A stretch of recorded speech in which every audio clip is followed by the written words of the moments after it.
ନମସ୍କାର।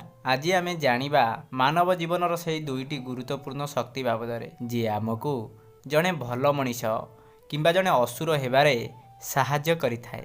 ମାନବ ଜୀବନରେ ବୁଦ୍ଧି, ବିନୟ ଆଉ ଅହଙ୍କାର ଦୁଇଟି ବିପରୀତ ଗୁଣ। ବିନୟ ଆଉ ବୁଦ୍ଧି ଧୀର ସ୍ୱଭାବ ମାନବକୁ ଉଚ୍ଚ କରିଥାଏ, ହେଲେ ଅହଙ୍କାର ତାକୁ ପତନ ପଥକୁ ନେଇଯାଇଥାଏ। ମାନବ ଜୀବନର ସବୁଠୁ ସୂକ୍ଷ୍ମ ଯୁଦ୍ଧ ବାହାରେ ନୁହେଁ, ବରଂ ମନ ଭିତରେ ହେଇଥାଏ, ଯେଉଁଠାରେ ଏହି ଦୁଇଟି ଶକ୍ତି ସଦାସର୍ବଦା ସଂଘର୍ଷ କରିଥାଏ। ସେମାନେ ହେଲେ ଅହଙ୍କାର ଆଉ ନିଜର ମାନବ ବୁଦ୍ଧି। ଭଗବତ ଗୀତା ଅଧ୍ୟାୟ 13 ଆଉ ଶ୍ଲୋକ ନମ୍ବର 7ରେ ଭଗବାନ ନାରାୟଣ ଅର୍ଜୁନକୁ କହିଛନ୍ତି ଯେ ଅମାନିତ୍ୱଂ ଅଦମ୍ବିତ୍ୱଂ ଅହିଂସା ଶାନ୍ତି ଆର୍ଜବମ୍ ଆଚାର୍ଯ୍ୟ ଉପାସନଂ ଶୌଚ ସ୍ତୌର୍ଯ୍ୟ ଆତ୍ମବିନିଗ୍ରହ। ଅର୍ଥାତ୍ ନମ୍ରତା ଆଉ ଅହଙ୍କାର ରହିତ ହେଉଛି ଜ୍ଞାନର ପ୍ରଥମ ଚିହ୍ନ।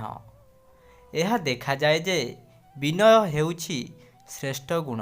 ପୁରାଣରେ ମଧ୍ୟ ଅହଙ୍କାରର ଖରାପ ପରିମାଣ ବାରମ୍ବାର ଦେଖାଯାଏ। ଆପଣ ଜାଣିଥିବେ, ରାବଣର ଅହଙ୍କାର ସବୁକିଛି ହରେଇ ଦେଇଥିଲା। ଲଙ୍କପତି ରାବଣ ବହୁତ ଜ୍ଞାନୀ, ଶିବଭକ୍ତ ଓ ଶକ୍ତିଶାଳୀ ଥିଲେ, ତଥାପି ତାଙ୍କର କୁକର୍ମ ଥିଲା ନିଜର ଅହଙ୍କାର।